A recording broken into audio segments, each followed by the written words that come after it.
Bem-vindos ao Durma com Essa podcast, o podcast que te guia ao universo do sono. Eu sou Jorge Pinheiro. Eu sou o Guilherme Brassanini. E hoje você não pode dormir sem essa, que nós vamos falar sobre um tema super importante. Quando que dormir pode prejudicar o seu sorriso, hein? E a gente trouxe uns convidados, né, Gui? Apresenta aí pra gente. Apresento, são dois amigos queridos, fazem parte também do grupo de mentoria que eu faço parte com o JJ. A Jéssica Dib e o Matheus Dib, que é um casal fantástico de dentistas, né? O Matheus Dib, cirurgião bucomaxilofacial, então a gente vai ter uma conversa muito bacana aqui, desde alterações dentárias que podem estar correlacionadas com distúrbios respiratórios, quando operar, quando não operar, como ver uma criança que tem maior risco de desenvolver uma apneia ou não. Enfim, vamos conversar esse papo, porque eu tenho certeza que vai ser super gostoso. Vai ser muita coisa pra gente falar, né? Porque juntar sono e odontologia, as pessoas dizem, tem alguma coisa a ver? Tem muito a ver, tem né? Tudo, Totalmente a ver. A gente brinca que o dentista ele tá na boca do gol, né? É ele que tá olhando ali todas as alterações. Então, assim, a gente sabe que respirar tem total a ver com sono, tem total a ver com o desenvolvimento da face, né? Então, vocês aí que atuam muito na questão da ortodontia, da cirurgia bucomaxilo. Então, eu queria saber como que a gente pode, né, identificar sinais precoces de quando a respiração não tá bem, não está funcionando legal, e como que isso pode também alterar toda essa estrutura facial, né? Que às vezes os pacientes chegam, os indivíduos chegam no consultório já com bastante tempo, né? Não respirando muito bem, já com algumas alterações, mas às vezes questões muito precoces já são possíveis de um tratamento menos intervencionista, digamos assim, né? Intervenções menores. Então, já vamos conversar quente, né, Gui? Vamos conversar quente. Vamos lá? Bom, primeiro, obrigado pela oportunidade, é um prazer participar com vocês, um tema interessantíssimo que afeta desde crianças, adultos, pessoas já com mais idade e que interfere bastante não só na qualidade de vida, mas que tem uma parte mais séria de aumento de mortalidade, né, com doenças graves associadas a distúrbios do sono, então isso tem uma importância muito grande para a população. No nosso consultório, eu não atendo crianças, mas quando a gente fala nessas alterações de desenvolvimento, eu vejo uma criança assim, então só no olhar, só na face da criança, ela já tem, a gente já faz aquela leitura que aquela criança não dorme ou que ela tem algum distúrbio grave, às vezes. Por exemplo, aquela boquinha que não fecha, que às vezes o pai fica falando, fecha a boca, meu filho. Às vezes a criança não está respirando. Às vezes a narina está completamente obstruída, com os tecidos aumentados, uma obstrução nasal, ela vai respirar pela boca. Então, alterações no formato da arcada dentária, a criança sorrindo, a gente já vê que ela tem ali uma alteração do desenvolvimento esquelético da maxila, consequentemente da mandíbula. Então, o diagnóstico está na face. A gente já, de cara, já sabe quando ele não está respirando bem. E eu acho que Obrigada pelo convite, né? É uma honra nossa. Nós que temos o primeiro contato com essas crianças, né? O Matheus menos, eu já tive mais, hoje tenho menos. Mas os pais acham assim, não dorme bem porque ainda é criança. A boca não fecha agora, mas depois eu vou cuidar. Então, começou a mudar agora, eles buscarem conhecimento antes e conseguir intervir antes, que isso é a melhor coisa, né? Porque chegar para depois só resolver quando for grande, depois que troca todos os dentes, como era a mentalidade de antigamente, vamos esperar trocar todos os dentes, e hoje não. Hoje sim, eles vêm buscar, falar, e eles ficam surpresos quando você fala assim, ele não dorme bem, o sono dele é agitado, ele range os dentes, hoje temos muitas crianças rangendo os dentes, né? Porque mudou totalmente o estilo de vida também, e a gente tem que se adaptar a isso, mas a gente tem que buscar a base para resolver, né? Todas essas causas da mordida, do sorriso, da sonolência, como eles têm sonolência hoje de dia, né? Então, hoje, os pais ficam chocados como tem a ver a mordida com a qualidade de vida da criança, né? Essa boca aberta, esse sorriso aberto, né? Então, eles ficam muito chocados. Altera a postura, né? A coluna, totalmente. Então, tem todas umas características, né? Que fala a face adenoidiana, então a gente já vê a olheira ali desde pequenininho, narina trésica, então são características faciais que a gente bate o olho e já tem toda essa leitura, né? Boquinha aberta, lábio invertido. Nossa, muito. Lábio invertido. E se precisar lembrar alguém de fechar a boca, já tem alguma coisa não muito adequada aí, né? Porque é natural a gente fechar a boca, né? Sim. E no adulto também, né? Então, e a criança que ela é respiradora oral na infância, ela vai se tornar também o maior risco de um paciente de ter apneia quando for adulto, né? Explica um pouquinho por que isso acontece. Qual o desenvolvimento, como que esse desenvolvimento da arcada dentária, facial, vai mudar, ela não se desenvolvendo direito na infância, ela vai ser primordial aí para a respiração no adulto. Olha, isso é tão nítido pra gente que a gente brinca no consultório, né? Quando ela pega uma criança e trata, me mostra ali, depois ela falou, esse paciente você não vai operar quando ele for mais velho. Porque quando tem ali na fase de crescimento, vai ter o surto, o pico do surto de crescimento puberal ali, né? Que a ortopedia facial, né, dos maxilares, ela consegue direcionar esse crescimento. Então, quando o ortodontista atua nessa fase correta, ele molda aquele osso de forma com que vai ter uma melhor adequação dos tecidos moles, da língua, dos maxilares como um todo, e isso vai permitir uma respiração um pouco melhor.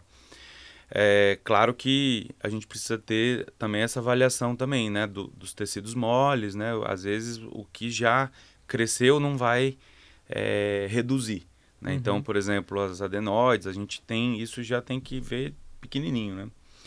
E esses pacientes que não fecham a boca, que estão com a maxila, o palato atrésico, eles vão tendo um direcionamento do crescimento, que é chamado de crescimento mais vertical, que isso aqui vai ficando grande e fazendo uma rotação nesse sentido que chama sentido horário.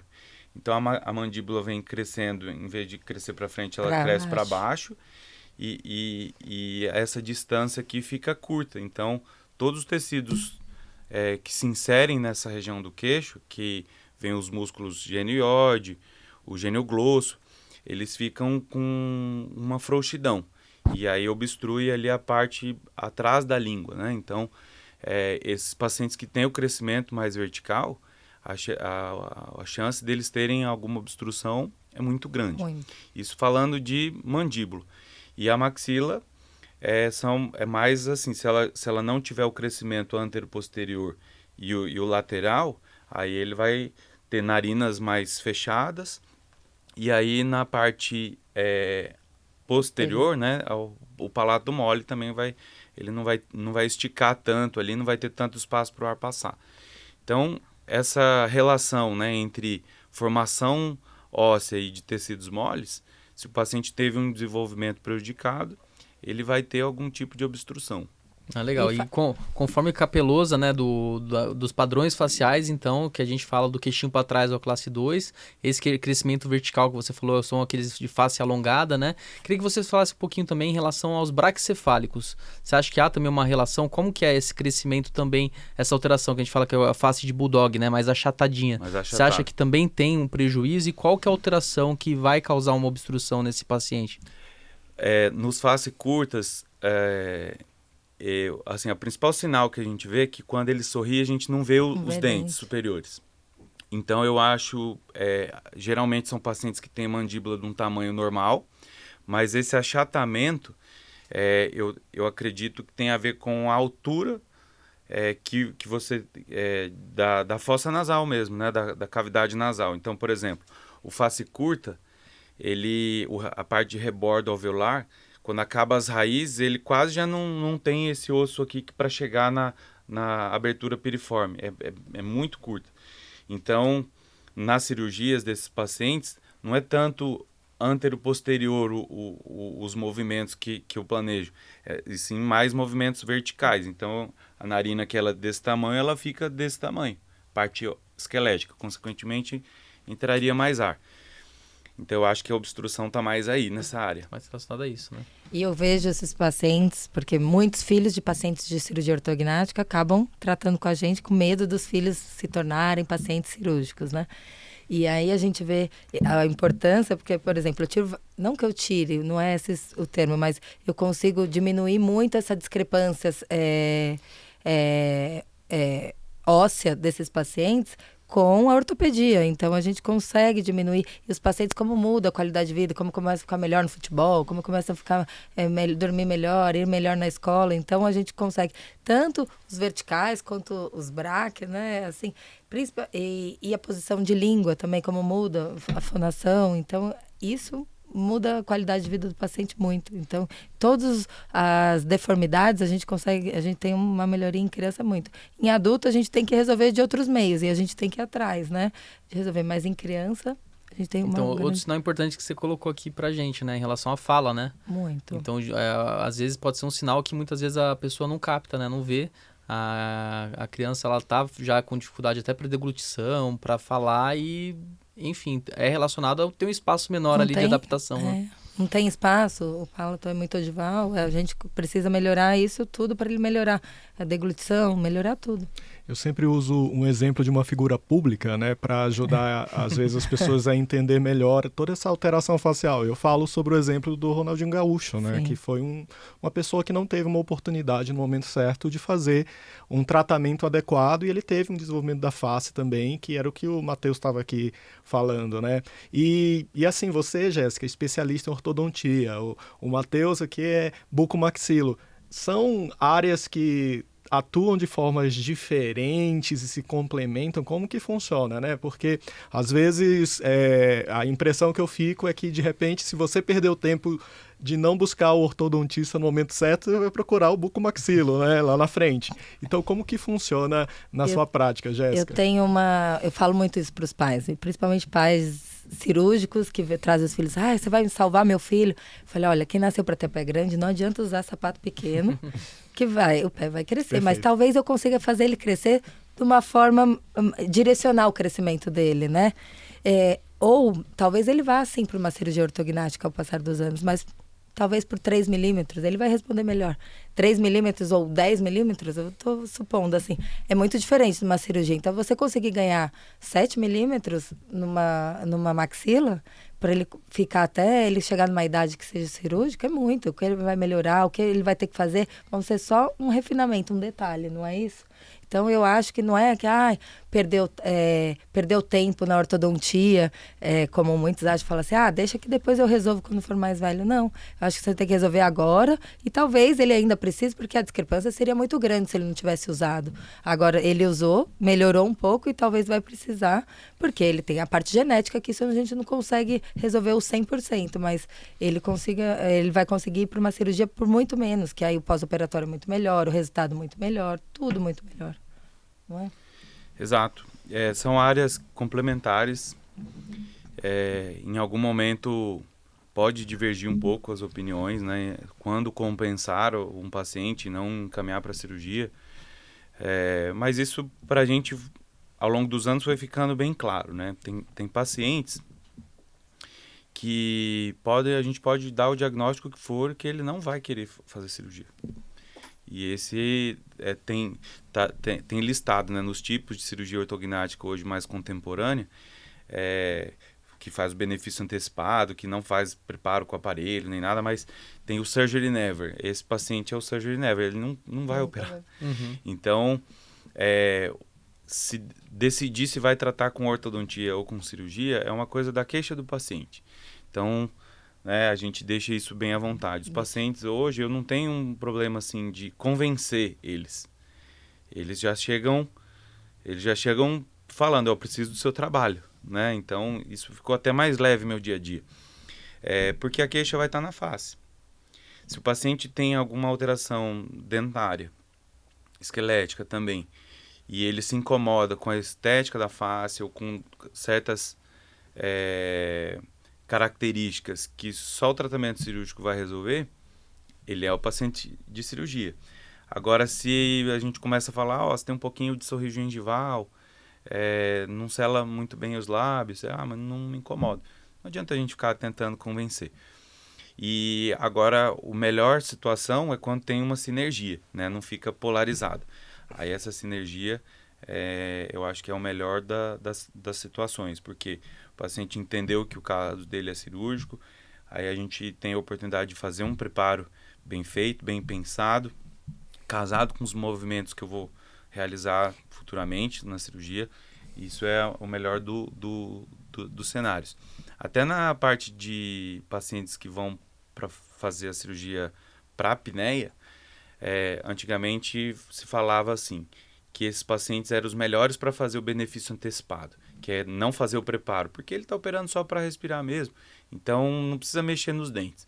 Só que assim, se a gente chega e faz uma análise, que fazer um preparo ortodôntico nesse paciente, bem feito, bem pensado, eu posso otimizar, maximizar os movimentos.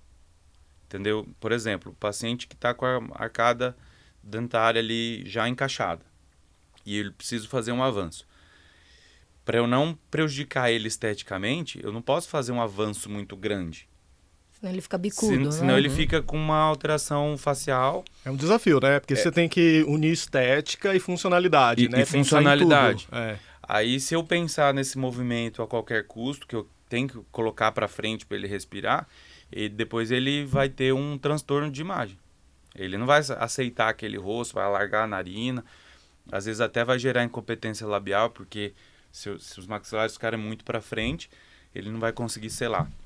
Então eu posso chegar nesse paciente, mesmo sendo de apneia, e fazer lá minhas contas lá de ortodontia. Eu falo, se eu fizer distalização ou extração de premolares, que eu consiga melhorar a posição desses incisivos, às vezes eu consigo avançar 5, 6 milímetros a mais. E no lugar dele ter um ganho de melhora de 50%, talvez aumente 70% na melhora, Isso, 100% eu consigo fazer um da avanço melhor, respiração, se né? eu deixar o dente numa posição melhor. Então, nessa hora, onde casa ortodontia e cirurgia pensando naquele objetivo, aí é um cenário ótimo, né? Para o paciente, ele vai ter um ganho muito grande. Excelente. E vocês veem uma diferença entre convencer um paciente de estética e um paciente funcional? É que você falou, seu paciente já vem preparado aí para essa mudança, mas eu acredito que seja mais em relação ao incômodo estético do que funcional, né? Porque você pega meus pacientes, eles não são muito fáceis. Muitas vezes eu falo, conversa com ele a respeito, entenda como que é a cirurgia, para você ver que não é um bicho de 7 cabeças, assim, né? E que é um possível tratamento porque você tem alteração esquelética, né? Mas eu sei que convencer esse paciente funcional é muito mais difícil do que você convencer um paciente que já tem uma queixa estética estabelecida, até porque na maioria das cirurgias ortognáticas vai mudar alguma coisa. Se o cara é feliz com a face dele, ele às vezes fica reticente a investir num tratamento cirúrgico só funcional. Como que você sente isso no consultório? Como vocês sentem? Eu acho que depende do grau da função que atrapalha a vida dele.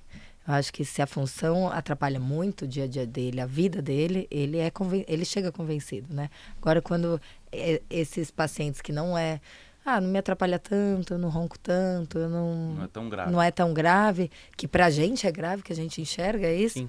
Esses são mais difíceis de convencer. E eu acho que convencer não dá pra ser. Eu já tentei convencer muitos.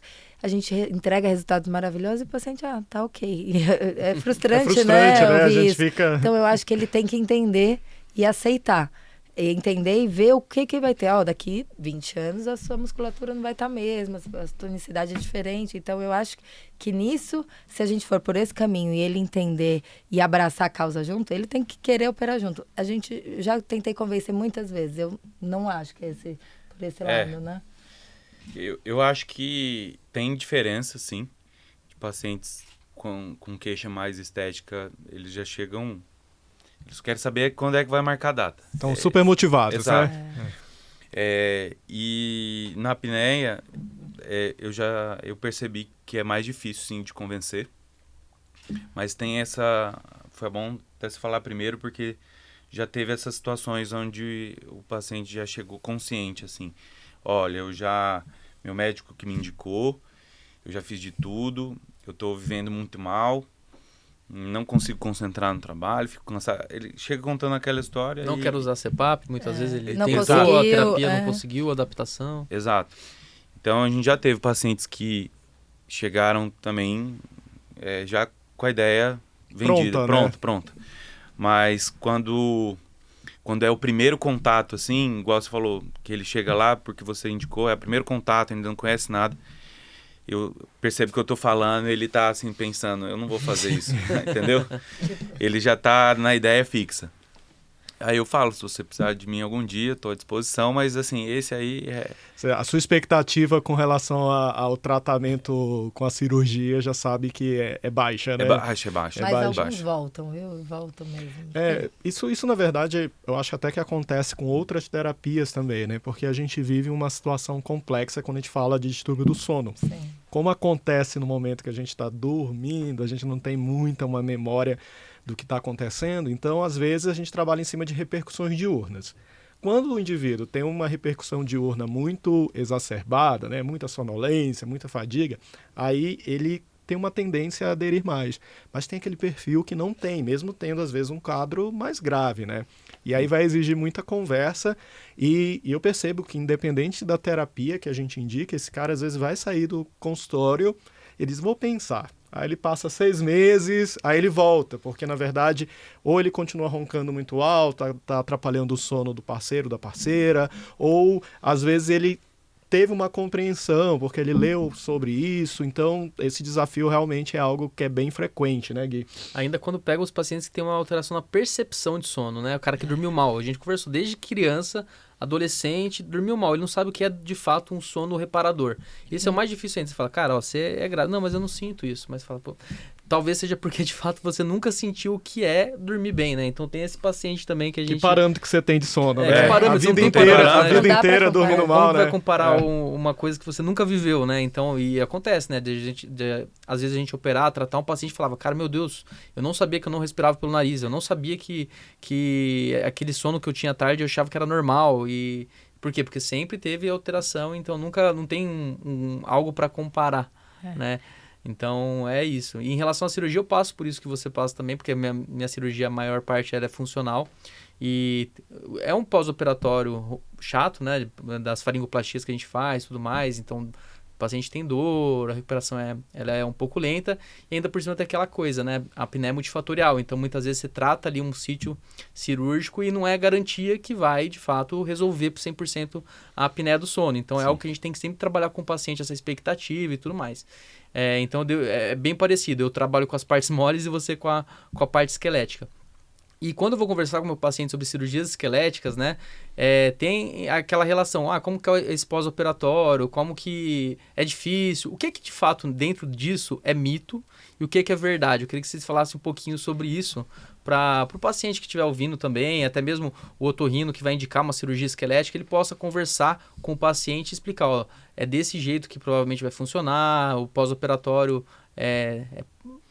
por aí, né? Eu acho esse ponto super importante porque, pelo menos assim, o que eu vejo, né, o paciente ele já vem com uma ideia pré-formada desse pós-operatório e às vezes alguns outros profissionais, sejam médicos ou dentistas que não são especializados nessa área, reforçam isso. Não, aquela cirurgia lá, Deus o livre, né? Então, eu acho importante esse esclarecimento porque é um problema, né? Quando a gente indica cirurgia esquelética, a gente tem essas dúvidas. Mas o que é verdade nisso, né?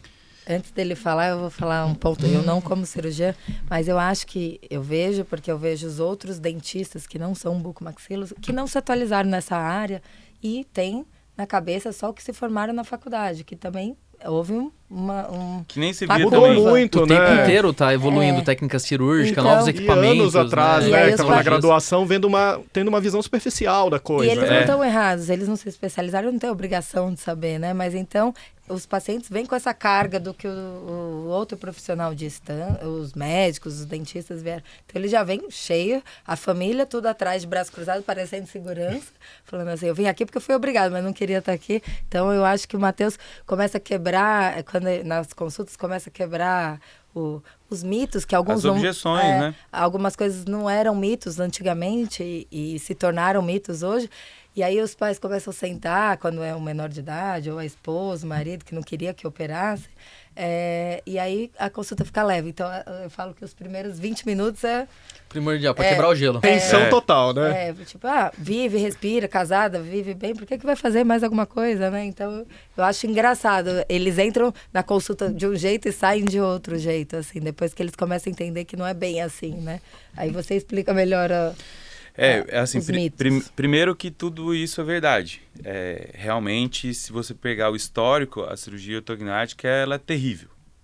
Terrível. Você imagina ficar 45 dias com a boca fechada, que era antigamente. Então, assim, fazia os cortes nos ossos e para ele cicatrizar tinha que ter uma imobilização e a forma do paciente como era por canudinho. Então, só ia operar mesmo pacientes que Último caso, né? Pacientes que tinham problemas muito graves. E esse pós-operatório, assim, você via os pacientes com 3 meses, era terrível, sabe? Hoje é uma coisa completamente diferente. Assim, eu vivi um pouco disso porque meu pai é bucomaxilo e antes de eu nascer ele já fazia cirurgia ortognática, né? 40 anos já. Ele viu essa evolução toda do processo, né? Exato. Então, realmente, se você buscar no Google ou, enfim, internet, você vai ver realmente pós-operatórios, um aspecto muito inchado, às vezes roxo, enfim. A evolução, ela começou, ela vem começando assim nos últimos 15 anos com um planejamento digital, então você já tinha mais precisão, instrumentos mais apropriados, mais cirurgiões fazendo, os planos de saúde dando acesso a isso, porque antigamente não tinha, então mais gente fazendo, mais evolução científica. Agora, na última década, vou colocar aqui no Brasil, nos últimos 5 anos principalmente, tem um termo que é a cirurgia ortognática minimamente invasiva. E quando eu vi isso a primeira vez, eu já torci o bico e falei, isso não tem como fazer isso. Que na verdade não é um conceito só de abrir menos, né, de incisões menores, mas todo um cuidado com tecido mole, o reposicionamento da musculatura, que antes fechava em um plano só, hoje você reinsere as musculaturas. E isso traduz no quê? Em menos inchaço, uma recuperação muito mais rápida, a volta da mímica da boca, a abertura bucal, de uma forma muito mais rápida.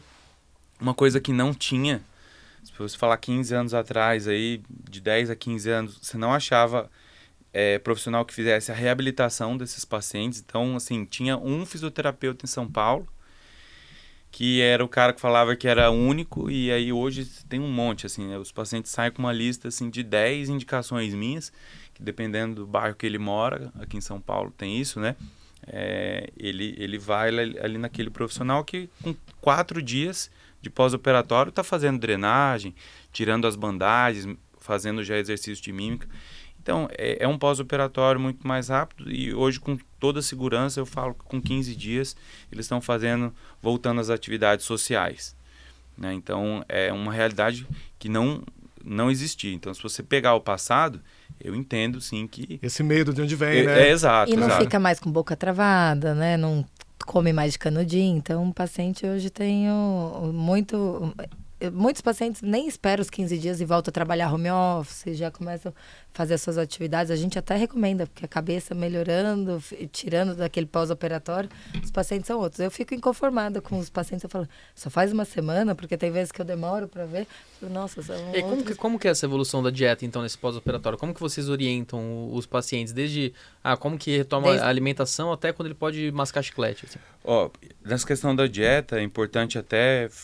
nessa questão de recuperação rápida, né? Tem artigos publicados sobre cirurgia ortognática que o tema é Fast Track Recovery, que é um círculo que você vai abordar vários pontos diferentes e um deles é a alimentação. Então vem desde protocolos da anestesia, que a anestesia não é igual para, por exemplo, uma cirurgia cardíaca, ortopédica, a anestesia para cirurgia maxilofacial tem suas particularidades, e a gente foi aprendendo isso junto com a nossa anestesista ao longo dos anos. E aí a dieta, se você já vem uma diferença, né? Nutrição não só comer. Porque antigamente o cirurgião falava assim, bate lá a sopa, lá, toma sorvete, iogurte, sorvete e tal. Aí assim, tá, beleza, o sorvete. Qual é a nutrição que o sorvete vai ter? Né? Ali é açúcar e gordura. E se você ficar tomando sorvete, né, não vai rolar. Então, assim, já começa com suplementação, o período ali de intervalo entre as refeições diminuído. Então, ele passa ali numa nutricionista para cercar toda essa dificuldade que ele vai ter que comer. Então, ele vai comer, nutrir e já não vai ter aquele estresse. Porque, imagina, o paciente que não consegue comer, ele já começa a ficar estressado, aí intestino parado, aí esse estresse já aumenta a frequência cardíaca. Limiar de dor, né? Limiar de dor já vai para cima, já começa a frequência cardíaca já dá uma aumentada, aí o paciente já incha mais. Então, assim, você cuidando desses pequenos detalhes, ele vai passar bem ali pelo processo. Eu mudo para dieta já pastosa já com 7 dias. Independente do movimento que foi feito. Então entra ali, por exemplo, ovo mexido, um purê, uma coisa assim que... um macarrão, uma massa já bem cozida. Com 7, 8 dias eu já libero. Olha lá, outra coisa hoje em dia, né? E pelo que eu entendi, né, mudou muito, né, a técnica. Então é uma junção de fatores, né? Hoje você falou que a técnica já não é tão invasiva, tentando respeitar os planos musculares para realmente uma melhor funcionalidade e agora também com uma abordagem maior com outros profissionais, né? Sim. Então, é uma soma de fatores que impactou, porque nós começamos aqui a conversa falando de 45 dias tomando alimento líquido por canudinho. Sim. E aí você me falou agora de 7 a 8 dias mudar para uma dieta pastosa. Isso, na minha concepção, é uma mudança de paradigma gigante, né? Sim. Eles com 10 dias me mandam lá, sushizinho, aqui, ó, um palitinho, tranquilo. Pode comer que não tem problema. Então, gente, olha, vamos aí quebrar esses mitos, né? Mudar essa mentalidade, porque às vezes a gente trabalha, né, Gui? A gente enxerga naquele paciente que a gente atende demanda de sono, apneia do sono, com uma alteração esquelética importante quando a gente fala da cirurgia ortognática e o paciente é resistente. E eu sou do time que eu acho que cirurgias tem o seu papel, tem sua indicação, né? Então, quando eu sugiro a cirurgia ortognática, realmente eu estou enxergando esse papel. Lógico que o bucomaxilo ele vai ter uma atuação ali de avaliar esse paciente e realmente confirmar se a minha indicação procede ou não, né? Aí eu queria que você falasse, Matheus, um pouco mais sobre isso. No paciente com apneia do sono, chega lá no seu consultório, né? Como que é essa avaliação, né, que você faz? Como que funciona tudo isso? Porque a gente sabe que há várias técnicas, várias abordagens, nem todo mundo tem uma alteração só de mandíbula, às vezes tem alteração de maxila e outras estruturas ósseas, né? Então, como que funciona essa avaliação aí para o paciente com apneia do sono? E para complementar só a pergunta do Jor, para você falar um pouquinho assim a diferença da avaliação que tem o ortodontista para o bucomaxilo, porque eu acho que o ortodontista acaba trabalhando muito com a oclusão, né? Ele vê ali a posição do dente, enquanto o bucomaxilo já começa a fazer medidas, né? Então eu queria que você falasse dessa avaliação, também diferenciando a avaliação do bucomaxilo para a avaliação do ortodontista. Tá. Ele pode responder que ele é orto e buco, então dá para ele responder nas duas consultas. Sim. O paciente faz a cirurgia ortognática, tem 3 motivos principais. Ou ele tem uma alteração de oclusão muito grande, ou ele tem uma queixa estética, ou ele vai ter ali uma queixa respiratória. Ele pode ter os 3 associados. O que nos procura primeiro, geralmente, são os pacientes que têm alteração estética e oclusal. E quando eu vejo na primeira consulta, às vezes eles falam assim, o que eu tenho que levar para a primeira consulta? Não, só vem você, eu quero analisar a sua face. Por quê?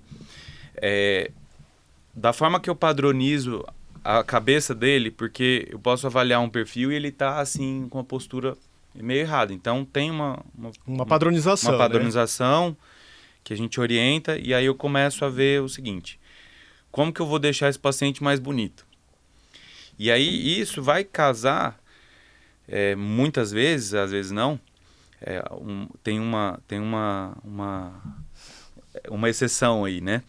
Que vai melhorar a respiração. Então, por exemplo, se eu vou subir um pouquinho, se tem margem para eu impactar um pouquinho a maxila, pode ser que eu esteja favorecendo ele fechar mais os lábios, mas eu posso também estar diminuindo a fossa nasal. Então, no final, geram movimentos que aí são tridimensionais, né? Então, existem as rotações que eu falo assim, olha, ele vai se beneficiar tanto do ponto de vista estético quanto respiratório. E aí, nessa tabela gigante de números, a gente tem que fazer aquele alinhamento de expectativa, porque a gente tem uma doença multifatorial e eu não vou colocar todas as fichas ali. Então, assim, basicamente, quando ele tem alteração esquelética, maxilofacial, ele tem indicação da cirurgia e aí ele vai se beneficiar de alguma forma. Essa exceção que eu falei é uma questão que tem muito aqui em São Paulo e que, às vezes, em Santa Catarina, a gente conversa com cirurgiões que não tem lá, que é a biprotrusão.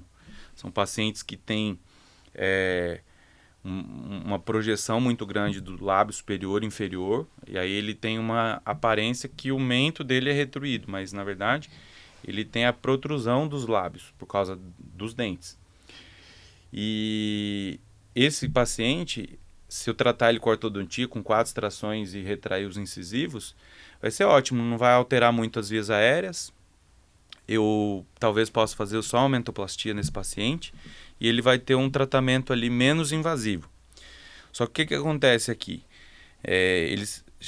Muitas vezes, é a minha realidade, chegam pacientes biprotrusos que fizeram tratamento ortodôntico por 7, 8 anos, os dentes estão alinhados, mas não tratou a queixa dele, que era o bico para frente. E aí eles chegam colocando a ficha na cirurgia ortognática. Então eu tenho 2 caminhos para eles. Ou eu vou falar assim, volta para a ortodontia, faz as extrações, retrai seus incisivos e aí a gente pode fazer uma mentoplastia. Ou se ele for para a cirurgia ortognática, aí eu vou fazer um movimento ruim para as vias aéreas, que é o recuo de maxilomandíbula e avanço de mento. E aí ele aposta naquilo. Tem um artigo chinês que mostrou que os recuos de maxila, eles não são tão... a proporção de decréscimo na via aérea não é tão grande quanto a de acréscimo. Que é assim, por exemplo, se eu avançar 6 milímetros, eu posso ganhar 4, 5 de via aérea. Agora, se eu recuar 5, 6, eu vou perder 2. Entendeu? Então, o decréscimo não é tão grande. Só que assim, isso funcionou bem no papel, mas se eu fizer uma cirurgia e o paciente chegar lá, agora eu estou roncando. Entendeu? Então, a gente está o tempo inteiro nesse ciclo, né? Eu vou ajudar ou vou prejudicar meu paciente? Então, assim, quando eu vejo que eu tenho margem para fazer os movimentos, esse paciente é tranquilo de tratar.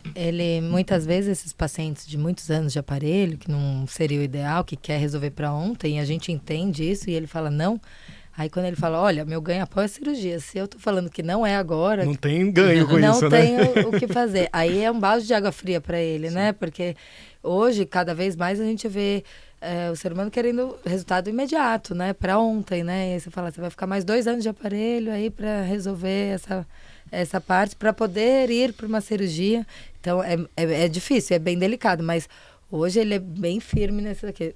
Quando você não fizer, não tem cirurgia, né? Nesses casos. Aí os pacientes, a maioria entende, alguns não entendem e vão ter que procurar outros meios, porque a gente não vai resolver para piorar, achar outro problema para ele que ele nem tinha, né? E como que é a conversa com um prognata verdadeiro, assim, tipo o Cássio do Corinthians? Você falou o Cássio do Corinthians, coitado.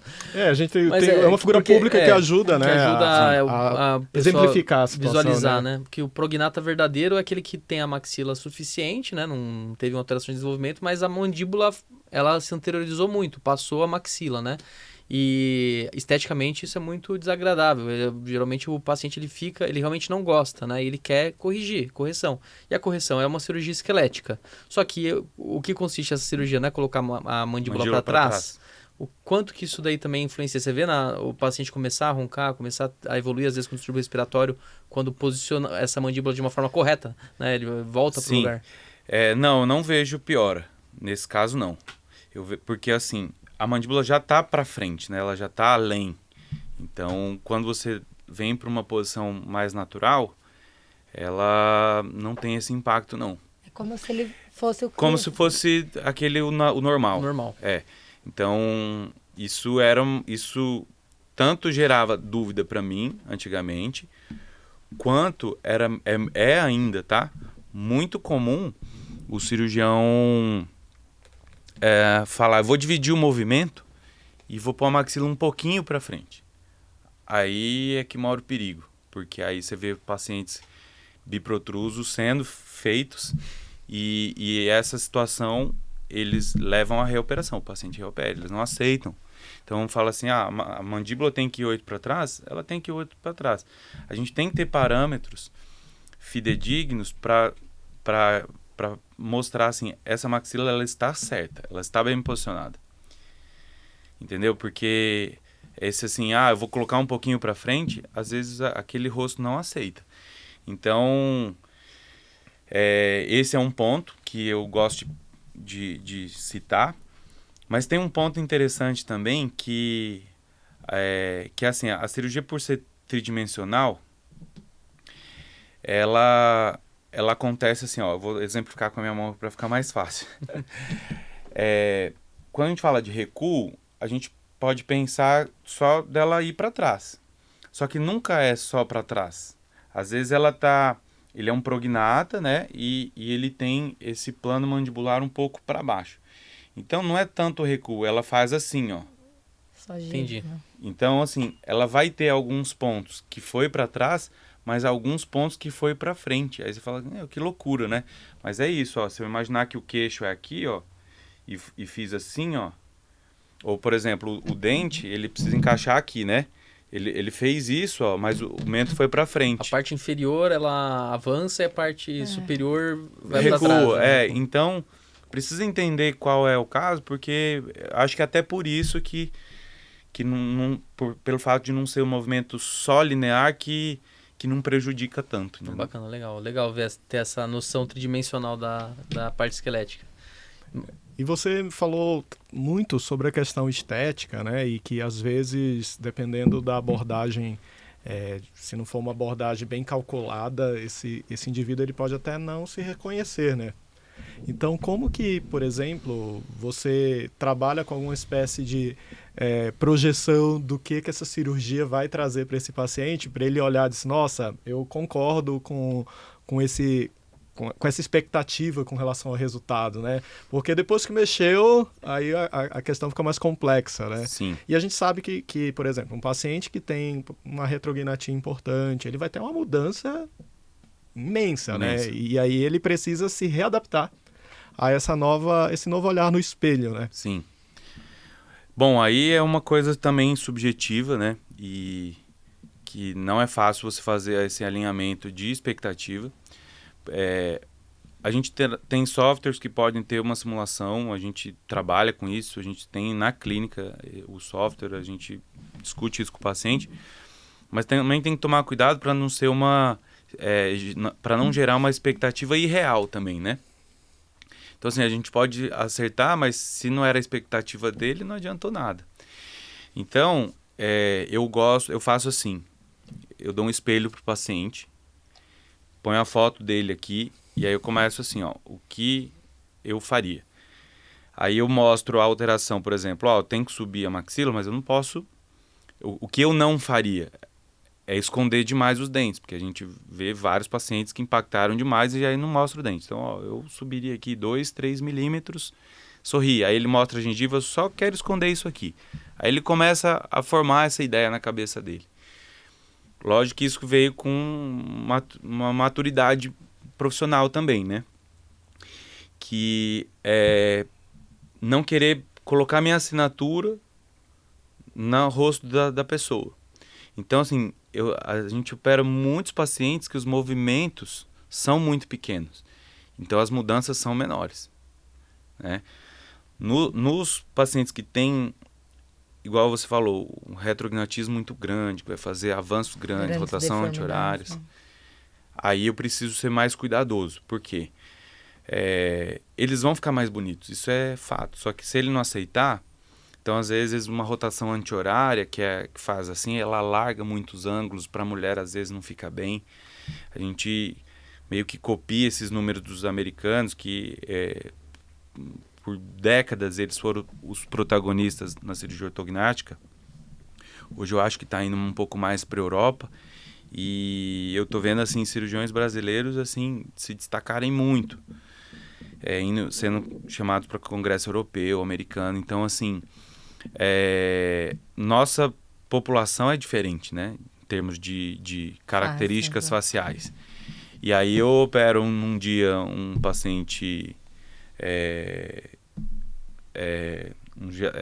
asiático, né? Com características asiáticas.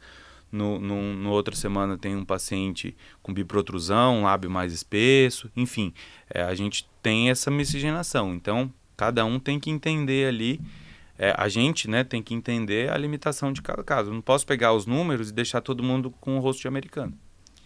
Então, isso faz parte, assim, da minha abordagem hoje. E eu tenho muitos pacientes que mudam bem pouco. E eu tenho certeza que tem cirurgião que olha e fala, mas não mudou nada? Tenho certeza, porque eu já fui um desses que falava do resultado do outro, né? E posso te falar, esses pacientes que mudam pouco são os mais felizes. Porque eles não estão buscando a cirurgia para mudar de rosto. Eles estão buscando a cirurgia para melhorar ali as questões deles. E aí aquele mudança de rosto que fala, uau, no congresso, é o cirurgião que gosta de ver. O paciente, às vezes, ele não quer mudar. Ele quer só melhorar. É caso para congresso, né? Esses casos grandes, casos bonitos. Mas os pacientes mais felizes que a gente tem, todos. Mas, assim, os que... É um detalhe que nem o marido quase repara, você entende? Assim, Fala assim, a gente acha que mudou, mas ninguém sabe falar o que ela fez. Deu uma harmonia, né, para aquela face, mas fala, melhorou a função. Você operou o nariz, você operou... Você fez uma lipo, não consegue entender o que fez. Isso pra gente é ótimo. Não saber o que fez, quer dizer que você devolveu, né? Quando tá muito na cara ali, literalmente, né? Legal. E aí, agora saindo então um pouquinho dessa parte mais técnica, queria saber um pouco de vocês na parte pessoal, dos desafios do consultório como casal, como começou, um pouquinho da história de vocês mesmo, puxar um pouquinho para essa parte de casal empreendendo junto, quais são os desafios, família. Acho que é uma dúvida geral, sempre que tem um casal que trabalha junto, né? Falando, mas como que vocês dão conta? Como vocês dão conta de casa e trabalhar junto, conviver tanto junto? Eu acho que a gente tem que saber dividir as funções, né? Se começa a não dividir funções, isso desde casa. Casa também é uma empresa, né? Se não começar a dividir as funções, não vai dar certo, vai ter conflito, né? Então, isso foi a gente, 14 anos de clínica, né? 14 anos de clínica, a gente foi aprendendo. Talvez a gente tivesse estudado antes, a gente não tinha batido a cabeça desde o começo. Estudado, nem sabia muito bem o que tinha que estudar, né? Fomos estudando conforme as necessidades.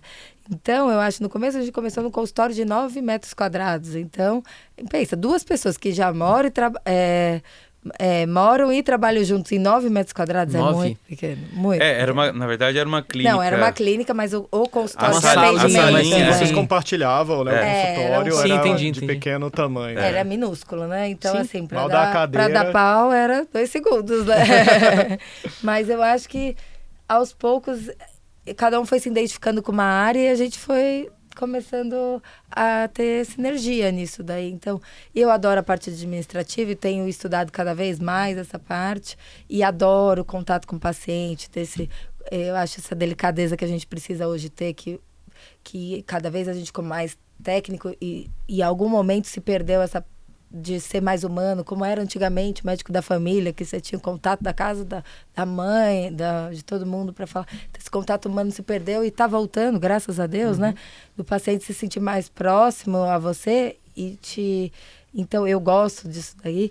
E ele é muito técnico, né? Ele gosta dessa parte, ele ama, o olho dele brilha. Então, acho que a gente começou... quando a gente começou a se entender nisso daí, acho que as coisas começaram a andar melhor, não é? Sim, aí tem os acordos também, né? Em casa, por exemplo, quando nossa filha nasceu, e foi entendendo mais, a Jéssica teve um dia que chegou, vamos evitar, é inevitável, né? Mas vamos tentar evitar ao máximo essas conversas de trabalho aqui, o momento que a gente está com ela, porque senão a gente está sempre no trabalho, né? Criando memórias de trabalho para ela. Exato. Né? E às vezes até passando uma imagem que o trabalho é ruim, porque às vezes as conversas começam a dar uma esquentada. Não, uma coisa que ela não concorda, outra não concorda. Então, assim, vamos segurar. E hoje eu deixo pro horário comercial mesmo. É difícil tocar em trabalho em casa, né? Assunto da clínica. A gente entende, assim, isso fez muita diferença para nós, né? Eu tenho a seguinte ideia, né? Que não existe a Jéssica ortodontista, a Jéssica mãe e a Jéssica esposa. Existe a Jéssica, né? Sim. E gerenciar todos esses papéis, isso não é tão fácil assim. Eu acho que o grande desafio é como lidar dentro desse contexto, né? A Jéssica mãe, que é isso que você tem falado aqui, que certas conversas vocês têm gerenciado os momentos adequados para realmente participar ali da criação dos filhos dentro de uma proposta que é o estilo de vida de vocês. Então, como que vocês trabalham essas diferenças sem realmente setorizar cada momento da vida, né? Porque eu acho que o empreendedor tem isso, ainda mais o casal empreendedor, né? Como que em casa você lida com isso tudo? Eu acho que primeiro não mostrar que tô indo pro trabalho, eu mostrar que eu amo trabalhar para minha filha, começa por aí, e ela entender que é a mesma pessoa que tá indo trabalhar. Olha, a mamãe adora estar lá trabalhando. Então, eu adoro estar com ele, nos momentos com ele, e acho que trazer um pouco de cada pro ambiente. A gente fala pouco de trabalho, fala um pouco, mas para ela entender que também não é um bicho de 7 cabeças, não vai falar os conflitos, mas assim, para ela entender. Então, acho que isso faz que seja uma pessoa só. Então, não tenho como vestir papéis diferentes. Eu acho que é isso. E mostrar os valores. E os nossos valores na clínica tem que ser os mesmos de casa, senão não vai. Uma hora não vai ter congruência, né? Sim. A Jéssica, ela tem essa questão, né? A parte com a Laura, né? A gente pegar o papel de mãe, de pai, eles têm ali já uma coisa meio que pré-estabelecida em cada casa. E a Jéssica ficou com essa questão, assim, escola, então, fazer todo o preparo para sair de casa, que é um mega de um preparo. Às vezes eu saio 5 e pouco da manhã. 5 e pouco da manhã. Mas assim, em determinados momentos, eu tinha que falar assim, gente, eu sou pai, eu tenho que fazer as coisas, né? Então, desde pequenininha, fazia questão de fazer coisas para não ficar assim, a mulher só faz isso e o homem fica ali no sofá vendo televisão. Lá em casa não tem isso. E para ela enxergar que é assim, né? Que é os dois. Como tá passando para ela, né? E porque senão também um dia no trabalho ela vai achar que também aquilo lá não é função dela ou não. E não, ali em casa todo mundo tem que fazer tudo. Ela tem também as funções dela e ela tem que fazer. Isso, mas no final a Jéssica incorporou isso mesmo. A mãe, ela cuida da mãe, da casa, da empresa. E eu tô ali rodando, vou fazer cirurgias onde já não tem horário para sair, não tem horário para voltar. Eu trabalhava eu era concursado, Estado e Prefeitura, então era plantão, né, de traumatologia, bucomaxilo. E eu fui saindo desses empregos, desses vínculos. E minha vontade era ficar mais em casa. Era pegar aquele período da noite que a criança está brincando, que está ali... senão eu ia perder isso, né? Então, isso foi o maior motivador. E vai de encontro com esses valores que a gente tem de família, né? É um projeto de vida, né? Um projeto de vida. E, Jéssica, qual foi, assim, você falou, começou em 9 metros quadrados, provavelmente trabalhando em uma clínica de uma outra pessoa. Como que foi essa evolução dentro do negócio de vocês? Como é a clínica de vocês hoje? Fala um pouquinho sobre isso. Você falou dos valores que vocês empregam na clínica, é semelhante ao que vocês pregam em casa. Então, como que é a cultura dentro dessa empresa também? Como que vocês tentam passar isso também para os colaboradores, enfim? Quando a gente começou, antes eu era recém-formada, aí fui trabalhar em clínicas populares por aí e me assustei muito. Aí virei para minha mãe, ou eu monto consultório ou eu tô fora da odontologia. Porque acho que eu fiquei muito assustada. E ele terminando a residência ainda, então a gente estava nesse processo. Então vamos montar um consultório dentro de uma clínica que já funciona, já tem secretário, já tem todo. E a gente montou um consultório com a cara e com a coragem, né? E nós dois fomos montando sem saber. acho que foi ótimo, mas eu acho que assim, a gente patinou muito, então demoramos o crescimento, que hoje ele, que tem uns mentorados dele, que consegue dar um boom por muito menos tempo, né? Ele fala assim, não faz isso, não dando murro e ponto de faca, atendendo convênio no começo, nada contra, mas assim, sem nenhuma logística, sem nada, sem fazer conta, né? Então, acho que nesse ponto. Aí, depois disso, o dono da clínica saiu e eu já tinha essa veia de administrar, e ele percebia que eu ajudava. Ele me ofereceu para eu ficar na sala dele, que era maior, com escritório, e para eu ficar administrando a clínica, que tinham outras especialidades, médicos, psicólogos e tal. E aí a gente começou a crescer. Até um ponto... Isso aqui ano, só para situar o pessoal. 2014? Acho que 13, 14, que a gente uns mudou. 10 anos aí de 13, trabalho 14. intenso. Aí a gente mudou para essa clínica e ficou ótimo, maravilha, a gente estava feliz e começamos a crescer mais. Aí já tinha alguns pontos que começavam a incomodar, que isso é ótimo para o empreendedor, né? Não ficar... Só que eu sou medrosa nesse ponto, e ele não, ele é mais atirado. Então ele falou, a gente precisa mudar daqui, aqui ainda já não está mais comportando a gente. Eu falei, não, aqui tá bom, tá cômodo, a gente tem espaço. Nossa filha nasceu, a gente conseguiu montar um quarto para ela dentro da clínica, então até 1 ano ela ficou com a gente. Então tava no céu, né, fazer isso. Em outro lugar talvez eu não conseguisse, porque talvez o espaço não desse. Aí ele falou, Jéssica, se você não for, eu vou sozinho. Aí eu falei, acho que eu vou ter que sair daqui. Porque a gente começou a crescer e precisar de outras coisas. Eu precisava de mais garagem para os nossos pacientes, né? A gente precisava de outros espaços. Aí ele me deu um checkmate. Então, assim, ele me dá um checkmate, eu vou lá e faço. E vou. Eu queria, mas tinha medo. Mas eu acho que a gente precisa ter um... Na outra semana tinha uma lista de uns 10 lugares para visitar de consultório já. Nesse processo vocês foram para outro lugar, reformaram tudo. Aí a gente foi para um conjunto comercial maior... E aí montamos do jeito que a gente precisava da nossa logística, e hoje, graças a Deus, já está ficando pequeno também, né? E nessa época, quando vocês foram na Cara e Coragem, já com caixa, então já tinha caixa para investimento, ou falou, deixa eu pegar um empréstimo e... Não, já esse tinha já caixa. tinha Já tinha caixa. caixa, foi com caixa. Legal. Foi com caixa. O que não teve caixa, que a gente foi com a Cara e com a Coragem, foi quando começou. Que era pequeno investimento, mas a gente não sabia. Foi com o caixa da mãe. Caixa da mãe. Meio caixa da mãe, meio nosso, e aí foi assim. E depois que a gente mudou também lá, foi com o nosso caixa, mas sem ter caixa, assim. Então foi fazendo, aí fez uma reforma ali, foi fazendo aos poucos. Agora não, a gente já fez mais preparados, e foi muito bom isso, assim. E ver crescendo, isso é muito bom. Achei que a gente ia ficar, era um ótimo tamanho. Falei, não, já não tá cabendo.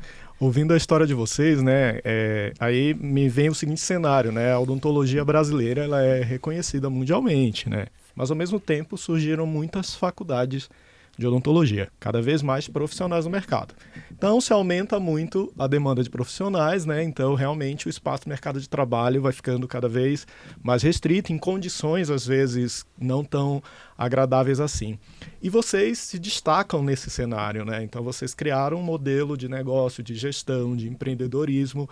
Então o que vocês poderiam dizer aí para as pessoas que estão ouvindo vocês, que eu acho que vocês exemplificam aí um profissional que dentro de um cenário enxergou, acho que o primeiro passo é que vocês realmente brilham os olhos quando vocês falam de odontologia, né? Mas como que na prática, que ferramentas vocês buscaram para exercitar esse caminho, essa jornada que hoje vocês estão chegando aí no local que vocês sempre sonharam, né? Eu acho que ser tecnicamente bom isso já não é mais pré-requisito, não é o diploma mais que faz. Isso não faz diferença. Você tem que ser bom nas outras áreas. Você tem que ser um bom administrador, um bom gestor, né? Acho que amar o que faz, se você não ama, você não vai ser. Não vá só pelo dinheiro, assim. É clichê falar isso, é difícil para quem está começando a falar, não comece pelo dinheiro, não pense só no dinheiro.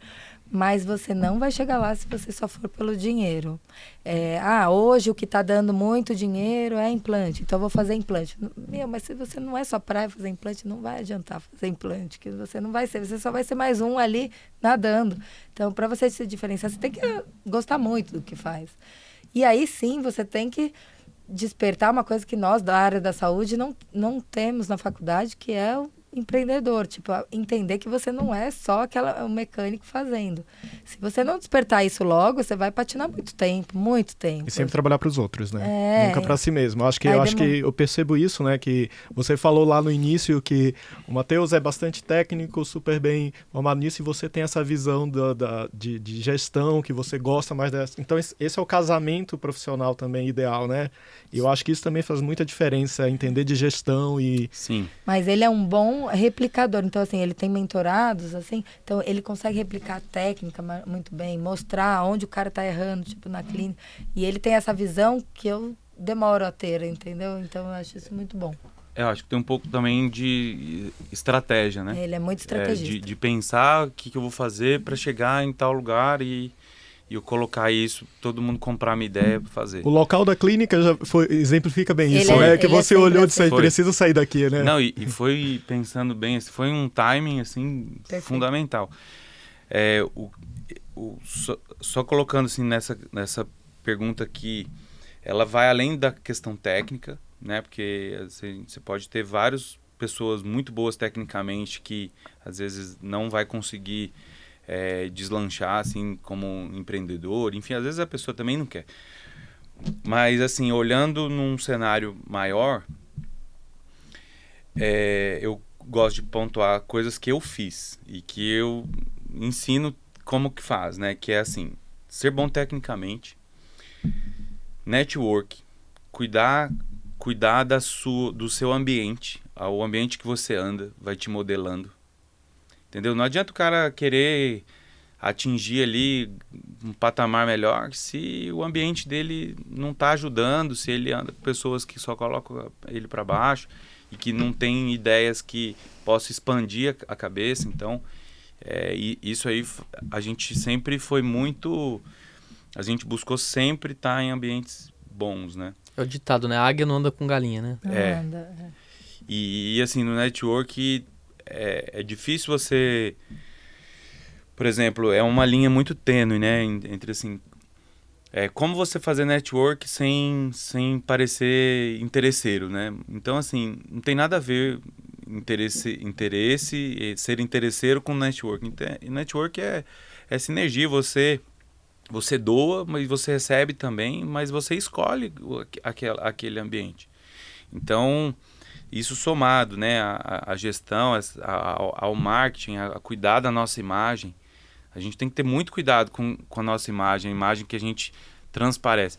Eu acho que isso foi o conjunto aí que a gente fez a gente se posicionar hoje da forma que a gente está.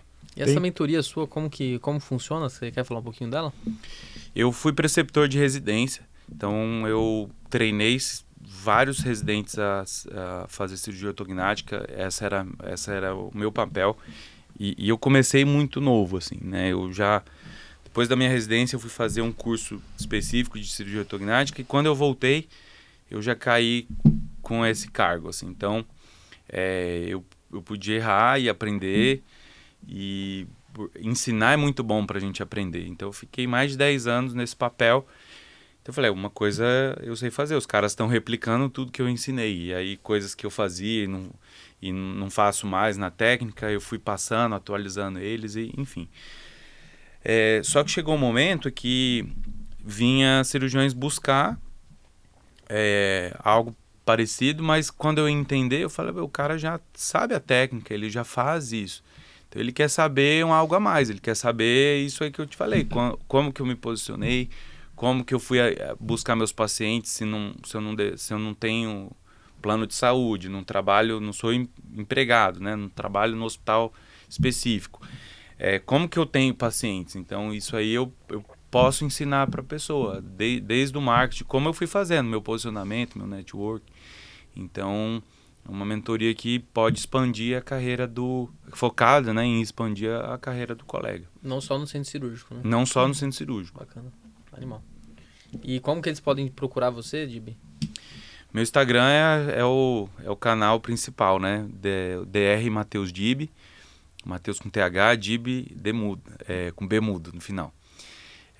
Eles me chamam no direct, e eu já vou dando o direcionamento. Na clínica chega também. Às vezes né? na clínica eles mandam também, então qualquer canal que nosso vai chegar, a gente consegue passar sobre a mentoria. Você tem um canal também, Jéssica, no Instagram? Eu pra pessoa te tenho, achar? DRA Jéssica Krug Dib. Mas hoje eu não sou tão ativa no canal. Você fica mais na parte mesmo operacional. Eu adoro ali, né? ficar. E se você tivesse que deixar uma mensagem pro pessoal aqui que eles não podem dormir sem essa, qual seria a mensagem? Quero individualmente, tá? De cada vez. Fala você primeiro para eu pensar. Ó, ele não pode dormir sem essa. Que é muito importante, muito que é muito quente, não dá para dormir sem essa. Bom, essa aí vocês me pegaram, né? Eu acho que vamos lá. Você sempre buscar. Pode ser que você demore para achar o que brilha o seu olho, mas você buscar o que você brilha o seu olhar, que aí você vai deslanchar em todas as áreas, tanto como paciente quanto como profissional. Eu acho que é buscar o que brilha os seus olhos. Boa. Agora ficou para você. Ficou, né? Bola pra você, hein? Só bola. Bom, a gente tem aqui possíveis pacientes que vão ouvir a gente, profissionais também. Futuros mentorados. Mentorados, enfim, qualquer área aí que estiver ouvindo a gente, eu acho que a mensagem que a gente veio buscar é um pouco passar, né, um pouco da nossa parte de carreira e o assunto específico que vocês trabalham, que é o sono. Então, acho que a união, né, dessa